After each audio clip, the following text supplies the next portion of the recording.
जय हिंद साथियों।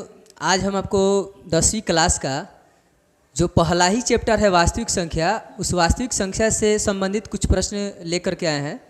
और ये जो क्वेश्चन है ना, ये बिल्कुल आपके लिए महत्वपूर्ण है, क्योंकि ये जितना सारा क्वेश्चन हम आपके साथ पेश करने वाले हैं या हम आपके समक्ष रखने वाले हैं, वो सारा का सारा क्वेश्चन जो है बिहार बोर्ड में पूछा गया क्वेश्चन है। मतलब कि कहा जाता है कि practice makes a man perfect, यानी कि किसी काम को बार बार करने से बहुत ही अच्छा काम हो जाता है। और एग्जाम की तैयारी करने के लिए सबसे अच्छा चीज़ होता है क्वेश्चन बैंक, इसलिए क्वेश्चन बैंक से सारे प्रश्नों को रखा गया है। आप इस चीज़ को भली बातें और वीडियो को स्किप ना करते हुए अच्छे ढंग से देखते रहेंगे। जैसे पहला ही बात यहाँ पे है कि ये प्रमेयिका क्या होता है। ये लेसन नंबर 1 वास्तविक संख्या में ही पूछा गया क्वेश्चन है कि प्रमेयिका क्या होता है, प्रमेयिका किसे कहा जाता है, ठीक है ना। तो प्रमेयिका, इसको अंग्रेजी में लेम्मा कहा जाता है। लेम्मा, LEMMA, लेम्मा होता है, ये प्रमेयिका का अंग्रेजी होता है। प्रमेयिका होता क्या है, तो प्रमेयिका एक सिद्ध किया हुआ कथन है, मतलब कि प्रमाणित किया गया कथन होता है। और इस कथन का इस्तेमाल जो होता है ना, किसी दूसरे कथन को सिद्ध करने में कर दिया जाता है। मतलब कि ये जो है एक प्रकार का स्टेटमेंट तो है, कथन तो है, लेकिन अगर अन्य कोई कथन दिया हुआ रहता है तो उसको सिद्ध करने में इसका इस्तेमाल किया जाता है। तो ये आपका क्या चीज़ कहलाता है, प्रमेयिका कहलाता है। और ये इसको अंग्रेजी में लेम्मा के नाम से जाना जाता है, ठीक है ना। दूसरे चीज़ें दिया गया है एल्गोरिथ्म, जैसे ही आपका लेसन नंबर 1 शुरू होता होगा तो उसमें आपको मिल जाता होगा LCM लघुत्तम समापवर्तक और HCF महत्तम समापवर्तक। LCM जो होता है लोवेस्ट कॉमन मल्टीप्लिकेशन होता है, और HCF जो होता है हाईएस्ट कॉमन मल्टीप्लिकेशन होता है। तो यहाँ पर एल्गोरिथम जो दिया हुआ है ना, ये अल-ख्वारिज़मी यानी कि एक प्रकार का यूनानी शब्द है एल्गोरिथम। और यहाँ पर दिया गया है कि यह एक श्रृंखला होती है, एक स्टेप होता है, ठीक है ना, जो एक किसी विशेष समस्या को हल करने में सहायता प्रदान करती है या सहायक होती है, ठीक है ना। इस चीज़ को आप अच्छे तरह से जानते होंगे। और अगले क्वेश्चन में हम लोग चलते हैं। तो पहला ही क्वेश्चन यहाँ पे दे रखा है कि यूक्लिड विभाजन एल्गोरिथम का प्रयोग करें 231 तथा 396 का मसह निकालें। यहाँ पर ये चीज़ दिया हुआ है और इस चीज़ को आज हम लोग बहुत ही बारीकी से पढ़ेंगे लो, समझेंगे लो, क्योंकि इससे क्वेश्चन हर एक बार एग्जाम में पूछ देता है। तो सबसे पहले क्वेश्चन पे ध्यान देंगे। और क्वेश्चन को उस समय तक पढ़ा जाता है कि जब तक कि क्वेश्चन आपको समझ में नहीं आता है। क्योंकि हमारे यहाँ के लड़के जो भी हैं वो उनमें एक कमियां होती है कि वो क्वेश्चन को पढ़ना नहीं जानते हैं, बशर्ते डायरेक्ट उसका आंसर खोजना शुरू कर देते हैं। ये बहुत बड़ी कमी होती है, लेकिन इस कमी को देखते हुए सुधार करते रहना है। सबसे पहले क्वेश्चन के ऊपर ध्यान देना है, और अगर क्वेश्चन समझ में आ जाता है तो जाकर के उसका आंसर निकालने की कोशिश करना है। बोल रखा है कि यूक्लिड विभाजन एल्गोरिथम का प्रयोग कर 231 तथा 396 का मसह निकाले। तो आप अच्छे तरह से जानते होंगे कि 231 और 396 में बड़ा कौन है, तो बड़ा है आपका 396 और छोटा है 231। इस चीज़ को हम लोग बढ़िया से ध्यान से पढ़ते हैं लोग, और वीडियो को स्किप ना करते हुए इस चीज़ को पढ़ते हैं, ठीक है ना। यहाँ पे हम लिख देंगे rough work. Rough work, rough work का मतलब ये होता है ना कि जितना हम लोग को भाग देने या काटने का जो काम करना होता है, गुना करने का काम इधर कर लेंगे लोग, फिर इधर करते हैं। तो यहाँ पे 231 है और 396 है। अब हम लोग थोड़ा सा ये चीज़ ध्यान में देते हैं कि 231 और 396 है, तो हम लोग कितने बार में जाएंगे। तो एक बार में चले जाते हैं हम, तो एक बार में यहाँ पे जाएंगे हम तो उतर के चला जाएगा 231, ठीक है ना। अब इस चीज़ को हम लोग घटाएंगे यहाँ से। जब घटाएंगे हम तो 6 में से 1 जाएगा कितना होगा 5, 9 में से 3 जाएगा कितना होगा 6, और यहाँ पे कितने आ जाएंगे, फिर आपका 3 में से 2 जाएगा कितना आ जाएगा 1 आ जाएगा, ठीक है ना। अब क्या होता है ना कि HCF में होता क्या है ना कि जो चीज़ रहता है उसको उतार लेते हैं। अब यहाँ पे आ जाएगा 231।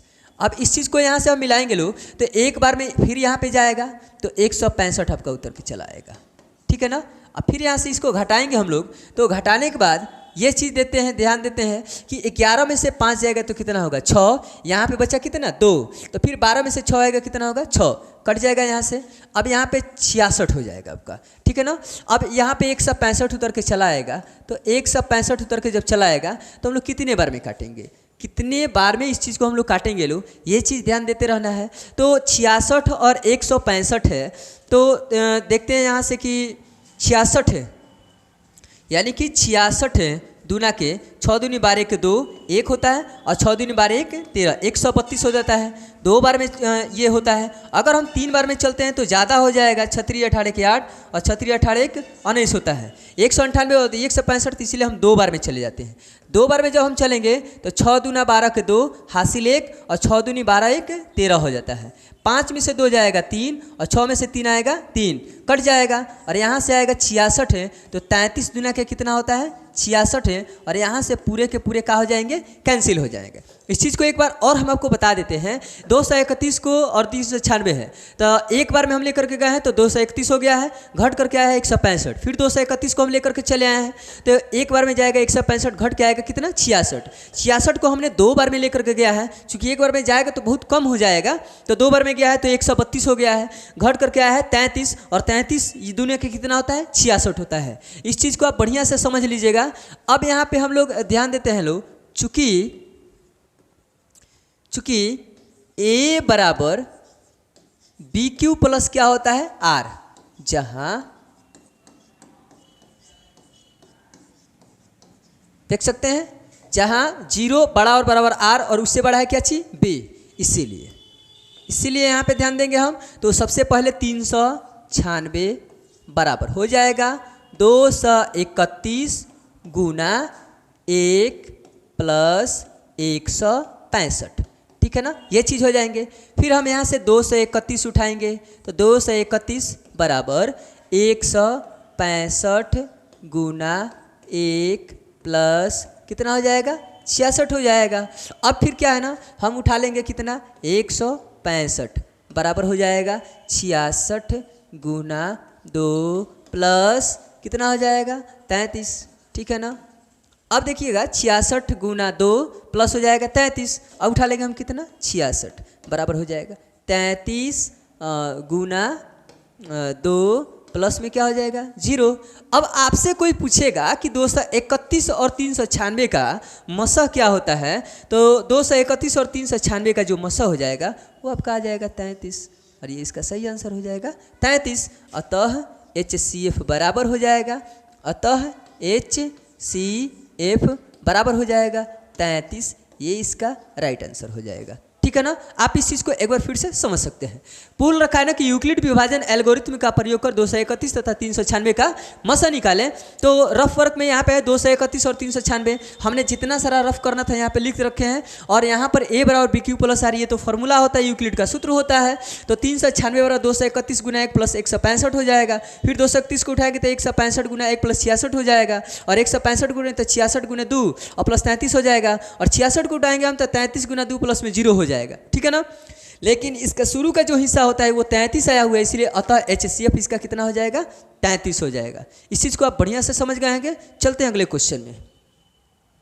अगला क्वेश्चन है यूक्लिड विभाजन एल्गोरिथ्म का प्रयोग कर 255 तथा 867 का मसह निकाले, ठीक है ना। इस चीज़ को ध्यान देते हैं। फिर इधर हम रफ वर्क निकालेंगे, ठीक है ना, रफ वर्क फिर हम निकाल करके बनाने की कोशिश करेंगे। रफ वर्क, ठीक है ना। 867 और 255, यहाँ पे सबसे पहले हम लोग लेंगे 255 और 867। यहाँ पे अब आप अच्छी तरह से जानते हैं कि इसको हम कितनी बार में ले जाएं। अगर एक बार में ले जाते हैं, 2 बार में ले जाते हैं, 3 बार में ले जाते हैं। अब 2 बार में हम ले जाएंगे तो 5 दूनी के 10 के 0, 5 दूनी के 10 1 11 की 1 और 2 दूनी की 4 1 5 हो जाएगा। 2 बार में जा सकता है, देखते हैं इस चीज़ को, या एक ही बार में लेकर के चलते हैं। फिर एक बार में आ जाएगा 255, ठीक है ना। घटाते हैं, 7 में से 5 जाएगा 2, 6 में से 5 जाएगा 1, 8 में से 2 जाएगा 6, ठीक है ना। अब तो बहुत ज़्यादा हो जाएगा, इस चीज़ को ऐसे ही रहने देते हैं। 255 और 2 बार में चलते हैं। 5 दूनी 10 के 0, 5 दूनी 10 11 की 1, 2 दूनी 4 1 5। अब 255 2 बार में चलते हैं, 2 बार में तो 510 हो जाएगा। 7 5 3 भी ज़्यादा हो जाएंगे, 3 बार में चलते हैं। फिर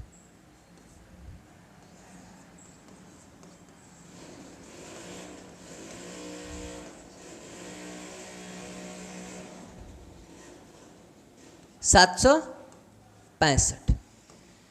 7 में से 5 जाएगा 2, 7 में से 5 जाएगा 2, 6 में से 6 जाएगा 0, 8 में से 7 जाएगा 1, आएगा 255।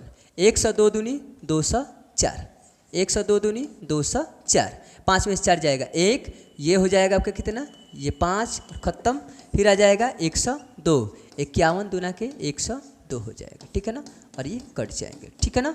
अब ये इसका वो होता है तो 867 बराबर हो जाएगा 255 गुना 3 प्लस में हो जाएगा 102, फिर उसके बाद से 255 उठाएंगे हम तो 255 बराबर हो जाएगा 102 गुना में 2 प्लस में हो जाएगा 51, और फिर उठाएंगे हम 102 तो बराबर हो जाएगा 51 गुना 2 प्लस में हो जाएगा 0। तो इसका सही आंसर जो हो जाएगा वो सही आंसर क्या हो जाएगा, 51 हो जाएगा। इसका HCF जो होगा 51 हो जाएगा, HCF जो होगा 51 हो जाएगा, ठीक है ना। किसी बात को लेकर के दिक्कत नहीं है, चलते हैं अगले क्वेश्चन में, ठीक है ना, चलते हैं। आइए यहाँ पे बोले कि जांच कीजिए कि प्राकृत संख्या 6 के पावर n अंक 0 पर समाप्त हो सकती है। अब आप अच्छी तरह से जानते हैं कि प्राकृत संख्या होता क्या है, तो गिनती की संख्या को प्राकृत संख्या कहा जाता है। एक बार मैं आपको फिर बता दूं कि जो भी गिनती की संख्या होती है, जो भी काउंटिंग होता है, वो गिनती की संख्या को प्राकृत संख्या का कहा जाता है। तो आप अच्छी तरह से जान सकते हैं यहाँ पे, चूँकि n बराबर हम क्या मान लेते हैं, तो n बराबर 1, 2, 3, 4, 5, ये सब के सब क्या है, गिनती की संख्या है। अब पूछ रहे 6 के पावर n, तो चूँकि 6 के पावर n, इसीलिए यहाँ पे सबसे पहले हम 6 के पावर 1 रखते हैं तो ये हो जाएगा 6, फिर 6 के पावर हम 2 रखते हैं तो ये हो जाएगा 6 गुने 6, ये 6 के पावर 3 रखते हैं तो फिर हो जाएगा 6 गुने 6 गुने 6 हो जाएगा, ये हो जाएगा 36 से ये हो जाएगा 216। आप बता सकते हैं कि जैसे जैसे अंक बढ़ रहे हैं वैसे वैसे इधर का अंक बढ़ रहा है, तो ये कभी भी जो है 0 पर समाप्त नहीं हो सकता है। तो हम लिख देंगे कि यह 0 पर समाप्त नहीं हो सकता है, यह 0 पर समाप्त नहीं हो सकता है, यह 0 पर समाप्त नहीं हो सकता है, ठीक है ना। और ये देखिए इस टाइप का जो क्वेश्चन है बाबू, ये आप ध्यान रखिएगा कि इस टाइप का जो भी क्वेश्चन है, ये सारे के सारे क्वेश्चन है बिल्कुल इंपॉर्टेंट है और एग्जाम में क्वेश्चन पूछे जाते हैं, ठीक है ना। इसलिए ये सारे क्वेश्चन को आप बढ़िया से रिवीजन कीजिएगा। ऐसा कुछ नहीं कि हम लोग रिवीजन नहीं करेंगे, ये गलत बात है, क्योंकि बार बार एक ही चीज़ को करने से बहुत ही अच्छा प्रयास हो जाती है, ठीक है ना। चलते हैं अगले